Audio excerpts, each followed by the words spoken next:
सर्व अच्युत गोत्रे बंधू आणि भगिनी, त्याचप्रमाणे साधू संतांना दंडवत प्रणाम. आज आपण सर्वज्ञ श्री चक्रप्रभूंबरोबर आपला हा जीवन प्रवास करत आहोत.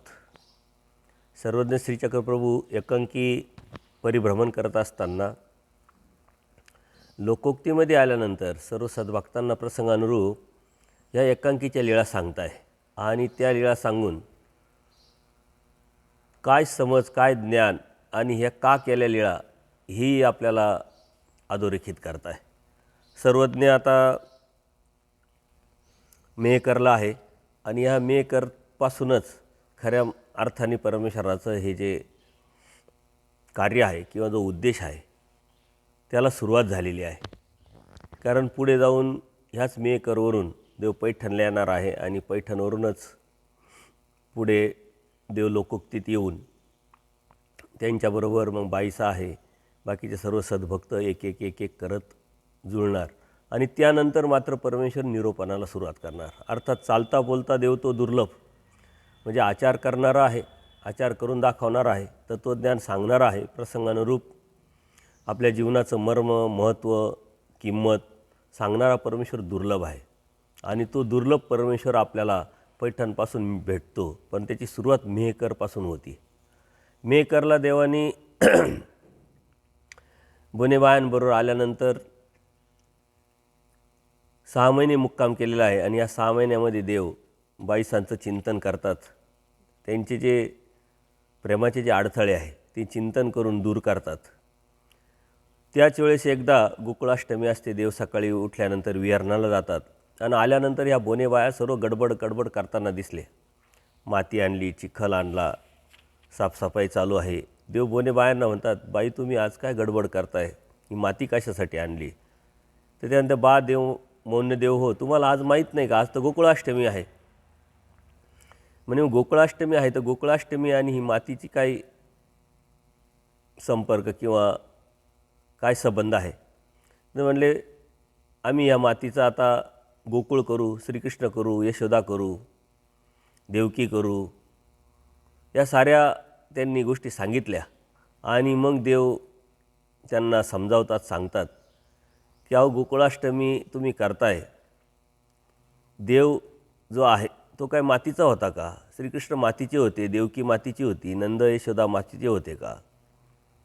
म्हणले मग काय करायचं? त्यांना प्रश्न पडला. देवाने सांगितलं ते बरोबर आहे, पण परंपरागत आजपर्यंत त्यांनी जी गोकुळाष्टमी साजरी केली ती कशी साजरी करतात लोक, हे त्यातून आपल्याला दिसतं. आणि आजही आपण गोकुळाष्टमी साजरी करतो, कोण कोणत्या पद्धतीनं, कोण कोणत्या पद्धतीनं.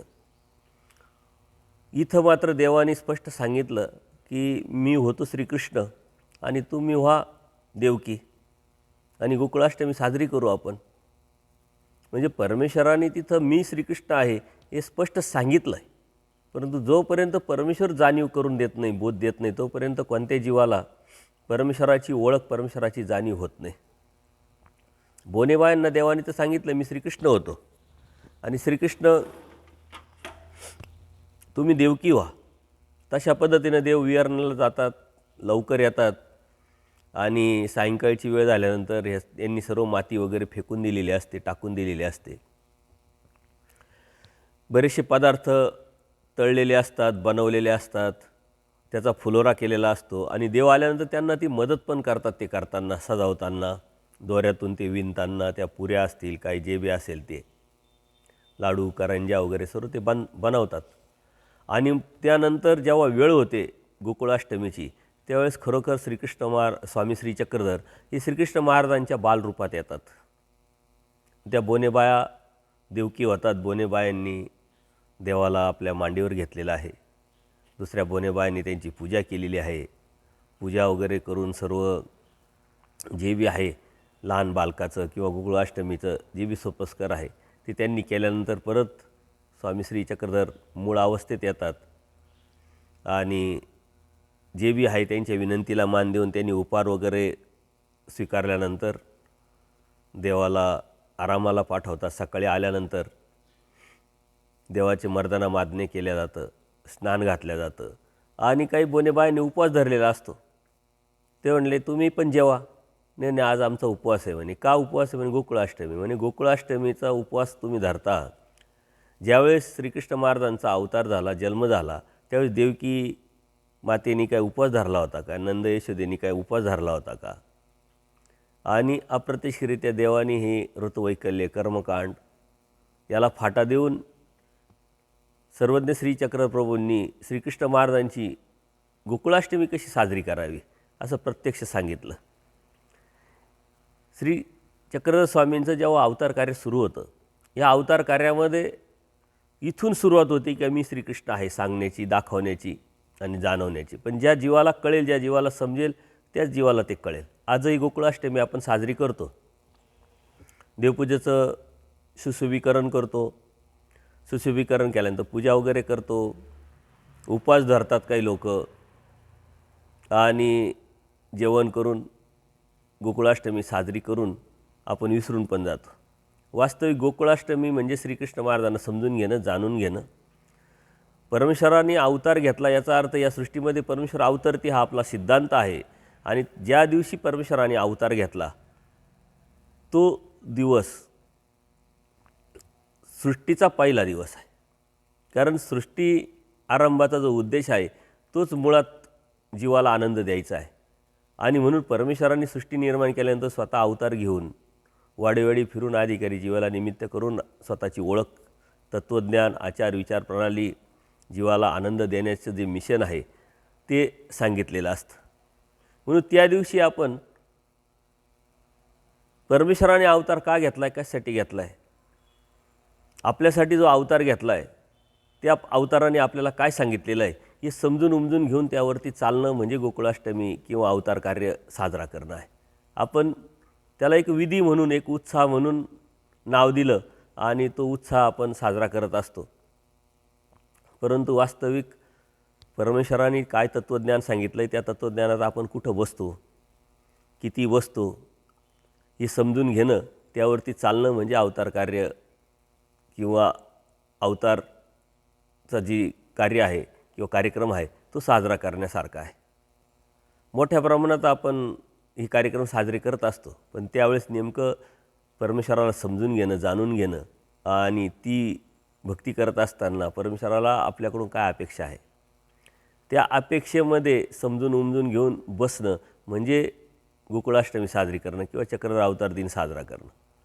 परमेश्वराने अवतार घेतला आहे, परंतु अवतार घेऊनही आपल्याला जेव्हा समजला, कळाला, बोध झाला त्यावेळेस आपल्यासाठी तो अवतार घेतलेला असतो. परमेश्वर निराकार आहे पण 6 साकार होतात. आणि 6 साकार झालेला परमेश्वर सर्वांना माहिती आहे की परमेश्वराने अवतार घेतलेला आहे. पण कोण, कुठं, कधी, केव्हा हे मात्र कोणाला माहीत नाही आहे. आणि ज्याला बोध झाला त्यालाच समजतं का तो परमेश्वराने अवतार कुठे घेतला, कधी घेतला, कोणत्या नावाने घेतला, कोणत्या रूपात घेतला, तो आपल्याला कळाला आहे. जेव्हा बोध झाला त्यासाठी परमेश्वर त्यावेळेस आपल्याला परमेश्वर अवतरलेला असतो. पूजनीय माईम भट्टांना देवानी जेव्हा पूर्वी प्रकरण सांगितलं तेव्हा निराकार असे पण 6 साकार झाला. मग 6 साकार झाला तर अवतरे हा शब्द परत येण्याचं कारण काय, तर अवतरे म्हणजे आपल्याला कळणं, आपल्याला समजणं, आपल्याला जाणवणं, आपल्याला बोध होणं. आणि ज्यावेळेस आपल्याला बोध झाला त्याच वेळेस परमेश्वर आपल्यासाठी अवतरलेला असतो. आणि ज्यावेळेस तो परमेश्वर आपल्या हृदयात येतो म्हणजे अवतरतो, समजतो, जाणतो, ती आपल्यासाठी चक्रधर अवतार दिन म्हणा, स्वामी श्री चक्रधर श्रीकृष्ण महाराज गोकुळाष्टमी म्हणा, ती आपल्यासाठी अवतार दिनाचा उत्साह आहे. कारण त्यावेळेस खऱ्या अर्थाने आपण जन्माला आलेलो आहे आणि देवाने या सृष्टी कशासाठी का याचा उद्देश, जन्माला का आलो, कशासाठी आलो याचा उद्देश आपल्याला त्यावेळेस दाखवलेला असतो, सांगितलेला असतो, बोध दिलेला असतो. वास्तविक परमेश्वर सृष्टीची रचना त्याच उद्देशाने करत असल्यामुळं परमेश्वर अवतार घेतात आणि वाडोवेडी फिरून जे अयोग्य जीव आहे त्यांना योग्य करतात. आणि आत्तापर्यंत आपण बघत आलो या एकांकीच्या लीळेमध्ये परमेश्वर स्वतः ज्या जीवाची जशी कणव असेल, अवस्था असेल, जसा संस्कार असेल, त्यांच्या विनंतीला मान देऊन त्यांच्याकडून ते स्वीकार करतात आणि त्यांची योग्यता वाढून ज्ञानाला आणि प्रेमाला पात्र करतात. तसं जे बोनेबायांचं आहे, बोनेबायांबरोबर देव राहिलेले आहे. देव अलौकिक लीळा करतात आहे, दाखवत आहे, सांगत आहे अप्रत्यक्षरित्या. पण तरीही बोनेबायांना समजत नाही. याचा अर्थ काय की पूर्वकर्माची ती जोड किंवा त्यांचा अप्रयत्न या त्यांना अडथळा आहे. म्हणजे पूर्वकर्माची जोड आहे तर ती आपल्या हातात नाही आहे, ती होऊन गेलेली आहे. परंतु आज आपण काय केलं पाहिजे, थोडासा तरी विचार करून, चिंतन करून त्याकडं वेगळ्या दृष्टीनं जर बघितलं तरच आपल्याला परमेश्वर कळेल, जाणवेल. आजही आपल्याला परमेश्वर समजला आहे, जाणवला आहे, कळाला आहे. परंतु त्या परमेश्वराने काय सांगितलेलं आहे, त्या कार्यावरती, त्या पायावर, परमेश्वराच्या त्या आचारावरती चालणं म्हणजे परमेश्वर समजणे. अर्थात फक्त परमेश्वर भक्ती करतो आहे आपण, परंतु ती बाह्य अंगाची जी भक्ती आहे ती परमेश्वराला अपेक्षित नाही आहे. आणि म्हणून अंतरांगात जाऊन त्या परमेश्वराने सांगितलेलं तत्त्वज्ञान आपल्या जीवनात उतरवणं म्हणजे परमेश्वराची भक्ती करणं आहे. म्हणून गोकुळाष्टमीच्या माध्यमातून अनेक ठिकाणी कार्यक्रम होत असतात.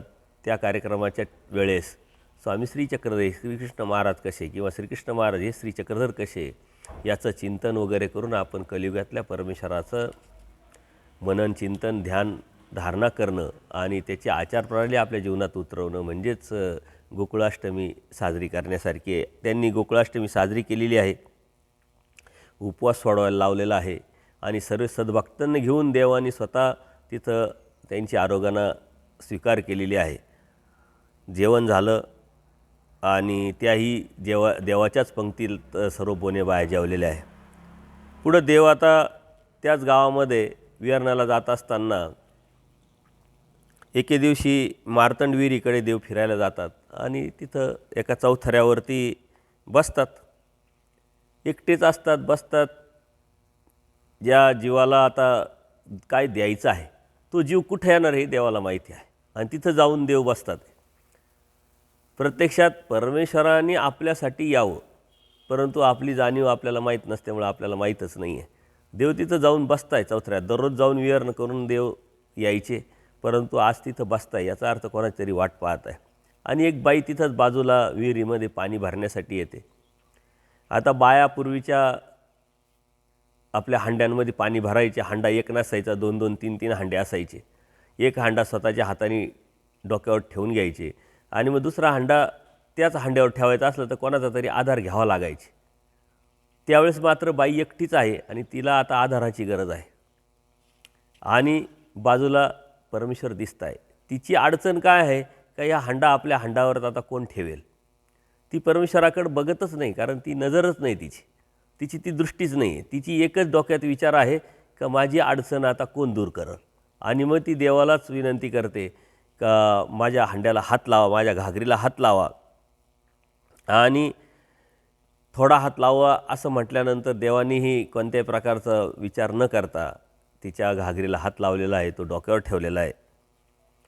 ती जाते, देव आपले बसलेले असतात.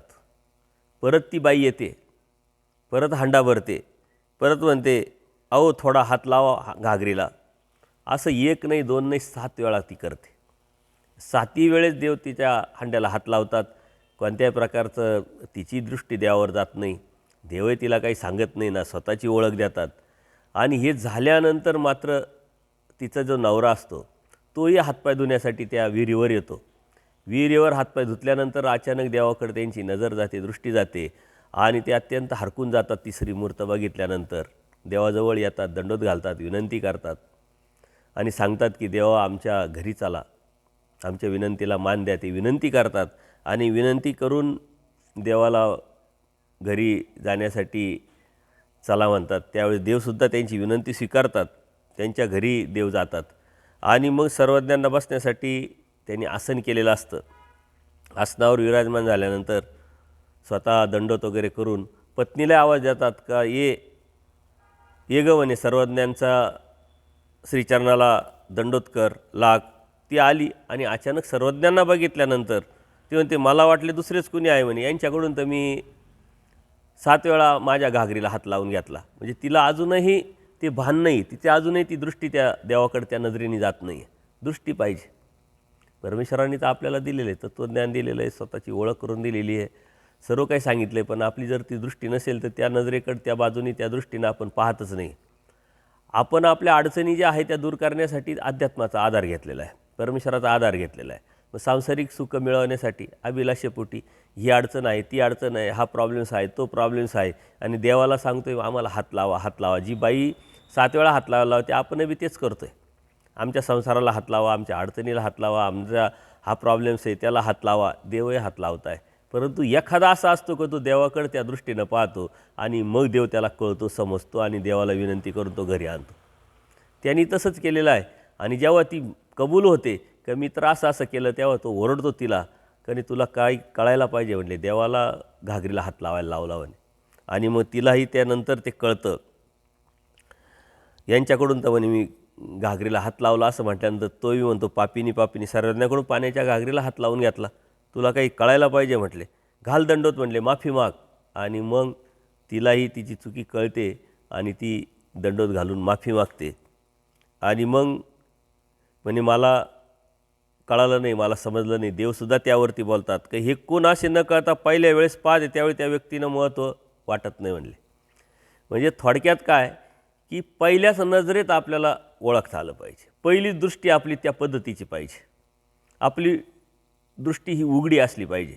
समाजात काय चाललं आहे, कोण आहे, कशासाठी आहे, परमेश्वराने काय तत्त्वज्ञान सांगितलेलं आहे, त्या तत्त्वज्ञानात कोण बसतं आहे, कोण नाही बसत आहे, मी कुठं बसतोय की नाही, त्याचा विचार करण्यात, त्याचं चिंतन करायला आपल्याला वेळच नाही. त्याच्यासाठी लागतो एकांत, आणि तो एकांत आपल्याला अनुभवताच येत नाही. आणि म्हणून ह्या दृष्टीनं आपण त्याकडं काहीच पाहत नाही. आपल्या एकच अडचणी काय आहे, प्रॉब्लेम्स काय आहे, आपल्याला काय पाहिजे, त्या अनुषंगाने आपण धार्मिकता करत राहतो आणि ह्या गर्दीमध्ये हरकून जातो. परंतु परमेश्वराचा उद्देश नेमका काय हे आपल्याला लक्षात नाही. परमेश्वराने तेच नेमकं सांगितलं आहे का पहिल्या दृष्टीत जे त्यांनी पाहिलं तेच आयुष्यभर त्याच्याकडे राहतात. पहिल्या दृष्टीत त्यांनी जे ओळखलं तेच आयुष्यभर त्याच्या उपयोगी पडत राहतं. आणि या बाईनी कोणत्या दृष्टीने देवाकडे पाहिलं होतं का कोणीतरी मदतगार मला पाहिजे आणि त्या मदतीच्या अनुषंगाने यांनी मला मदत केली. तो निवांत झालेला होता, हातपाय धुण्यासाठी आला होता म्हणून निवांत म्हणून देवाकडे बघितलं, त्याला देव कळाले, देव समजले, जाणवले. असं निवांत होऊन, शांत होऊन, एकांत होऊन जेव्हा आपण परमेश्वराकडे बघू, परमेश्वराच्या तत्त्वज्ञानाकडे बघू, त्यावेळेस आपल्याला समजणार आहे. या भौतिक जगाच्या सुखाच्या अभिलाषेपोटी जर धर्माकडे आणि देवाकडे जर बघितलं तर देव कळू शकत नाही. अनंत जन्म अनंत सृष्टी आपल्या ह्याच पद्धतीनं, ह्याच विचाराने, ह्याच दृष्टीनं वाया गेलेल्या आहे. म्हणून देव म्हणतात दृष्टी पहिल्यांदी ज्यावेळेस ज्या दृष्टीनं तुम्ही बघितलं ती दृष्टी राहते, अन्यथा ज्या दृष्टीनं बघितलं ती दृष्टी पुढं आपली चालत राहते. परंतु कधीतरी या अभिलाषेतून बाहेर पडून एक समाधान पात्र जर झालं तर परमेश्वराकडे त्या नजरेने जर आपण बघितलं तर नक्कीच आपल्याला देव दिसेल. मग त्यांनी सर्वांनी, त्या दोघांनीही सर्वज्ञांचे श्रीचरण धुतले, पूजा अवसर केला, सर्वज्ञांना जेवू घातलं, गुळणा झाला, पानाचा विडा घेतला आणि सर्वज्ञ तेथून निघाले. अर्थात त्या व्यक्तीच्या, त्या जीवाची काहीतरी कणव असेल, त्यांच्या निमित्ताने त्या बाईनी केलेले जे दोष आहे, केलेली जी चुकी आहे तिथं क्षालन करता आलं. म्हणून आपली जोडी अशी असली पाहिजे, आपली जाळी असली पाहिजे, आपले हितचिंतक, आपले हितक्ष जे आहे आपल्याबरोबर ते असे असले पाहिजे की आपण जर काही दोष केलं तर त्या दोषातून त्यांनी आपल्याला बाहेर काढलं पाहिजे. त्या बाईने केले होते दोष. तिला जर यदा का जर देव परत तिच्या नवऱ्याने घरी आणले नसते, तिने माफी मागितली नसती, ती जो प्रसव आहे तो वाढत जाऊन पुढं नरकाला तो पात्र झाला असता.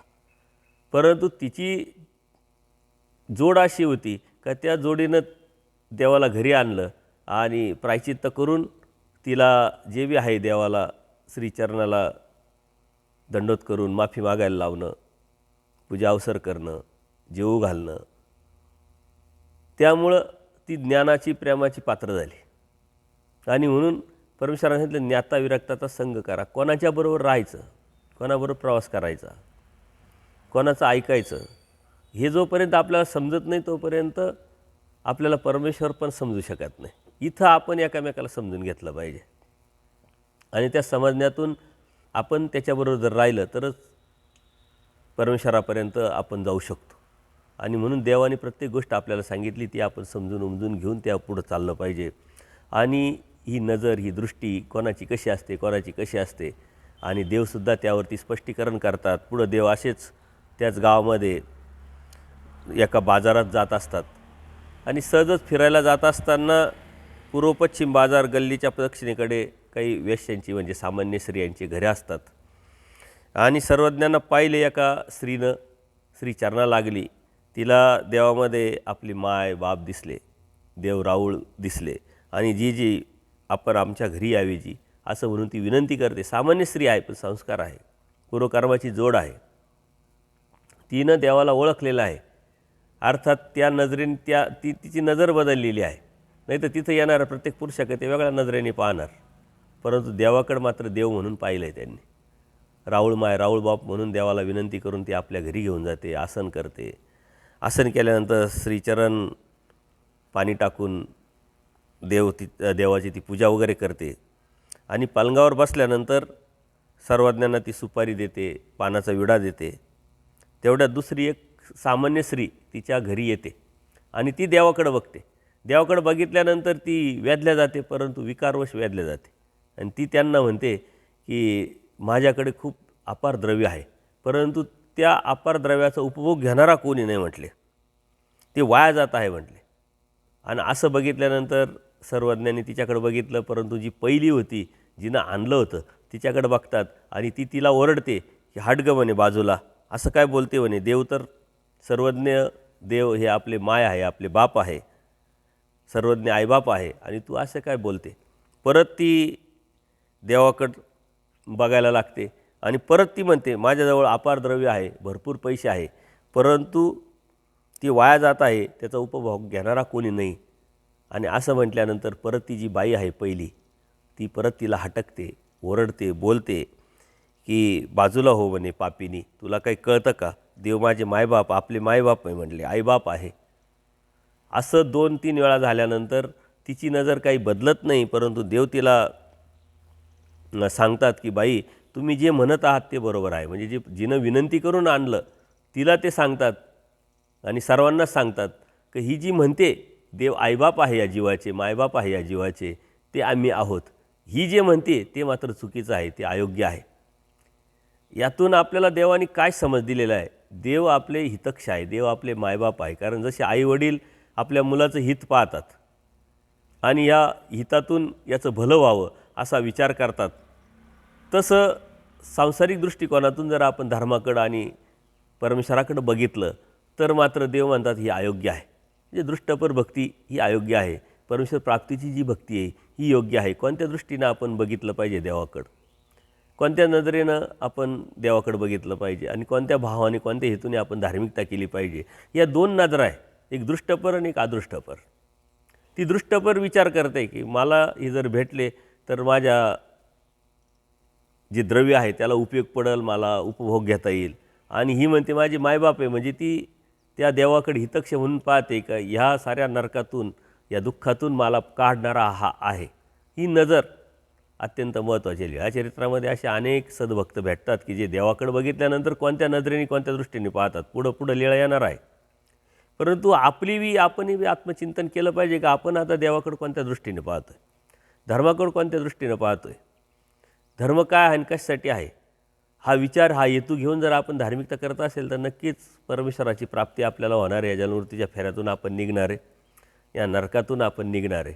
अन्यथा ह्या मिळालेलं जे सांसारिक सुख आहे, हे प्रपंच जो आहे, हे परमेश्वराच्या कृपेनेच मिळालं आहे आणि यात अधिकाधिक वाढ व्हावी आणि त्याचाच उपभोग घेण्यासाठी मी भक्ती करतो आहे, असा विचाराने जो करतो आहे तो मात्र फसतो आहे. आणि म्हणून परमेश्वर म्हणतात हे योग्य नाही.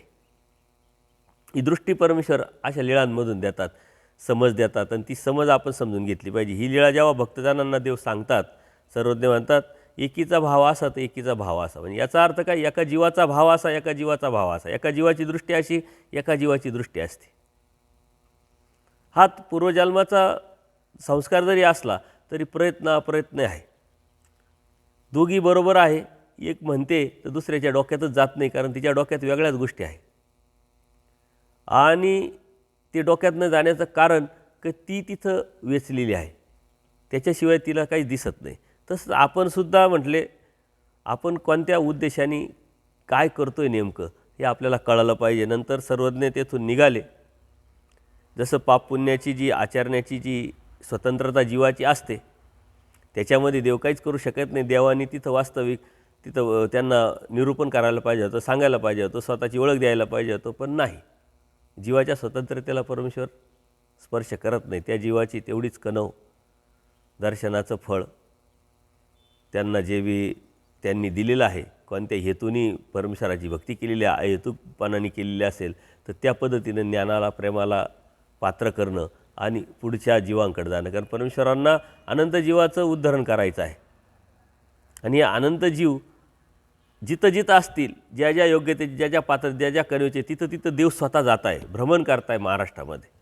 महाराष्ट्रात भ्रमण करून ज्या ठिकाणी असे जीव भेटतात त्या जीवाला देव अयोग्य जीवाला योग्य करतात. सामान्य स्त्रीच्या ठिकाणी जाऊन दोन स्त्रियांचे दोन हेतू, दोन विचार, त्यांची पाहण्याची दृष्टी, तसंच अगोदरच्या लीळेमध्ये नवरा बायकोची दृष्टी वेगळी, नवऱ्याची दृष्टी वेगळी. परंतु ज्याची चांगली दृष्टी आहे त्याच्याबरोबर आपण जर राहिलो तर आपली दृष्टी बदलू शकते. दृष्टी बदलली पाहिजे. पण आपली दृष्टी बदलत नाही. पण दृष्टी बदलण्याच्या पाठीमागे विचार बदलणं, मन बदलणं, हृदय शुद्ध असणं, निरागसतेतून आपण त्या परमेश्वराकडे बघणं, यातून आपली दृष्टी बदलत असते. बाह्य अंगाने आपण बघितल्यानंतर अंतरांगात जात असतं. अंतरांगातून मग परमेश्वराची भक्ती करायची असते. म्हणून परमेश्वर वाडोवेळी फिरून या जीवाची आपल्याला अप्रत्यक्षरित्या ओळख करून देतात. अर्थात आपल्या प्रवृत्तीची ओळख करून देतात, आपल्या विचाराची ओळख करून देतात, आपल्या भावाची, आपल्या हेतूची ओळख करून देतात.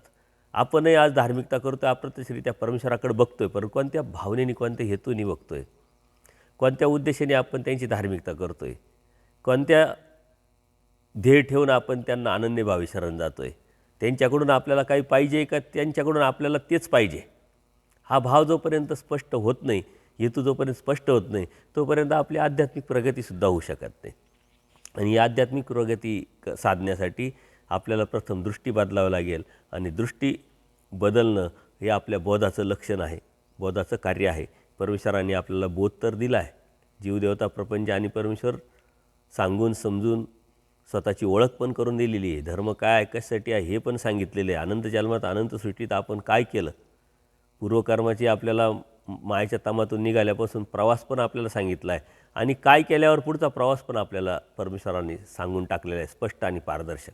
आणि एवढं समजूनही जर आपण न समजून भक्ती करत असेल तर तो बोध न होण्यातच बरोबर आहे. जसं एखादी व्यक्ती आहे, मानव जन्माला आली, पण दररोजच हिंसा करतोय, खाटकाच्या जन्माला आलेले.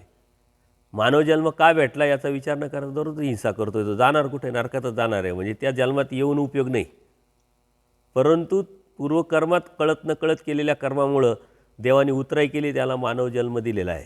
परंतु आल्यानंतर का आलो आहे हे न समजल्यामुळं दररोजच हिंसा करतो. तसं आपल्याला परमेश्वरांनी बोध तर दिला आहे, पण तो बोध का आणि कशासाठी दिलेला आहे हे जर आपण नाही समजलो तर नरकातून आलो नरकातच जाणार. म्हणजे मानव देहात येऊन बोध होऊ नये आपल्याला काय उपयोग नाही. म्हणून आपला हेतू, आपली दृष्टी बदलण्यासाठी धर्म समजून घेणं आणि ह्या अशा लीळ्यांमधून समज निर्माण करून आपल्या दृष्टी बदलातून परमेश्वराची भक्ती करणं हेच आपल्या परमेश्वराच्या बरोबर आपलं आध्यात्मिक जीवन प्रवास करणं आहे. आणि त्या परमेश्वराने आपल्याला जो समज दिला आहे, जे ज्ञान दिलं आहे, जो बोध दिलं आहे, ते आपल्या जीवनामध्ये उतरवणं म्हणजेच परमेश्वराबरोबर जाणं आणि परमेश्वराची प्राप्ती करणं.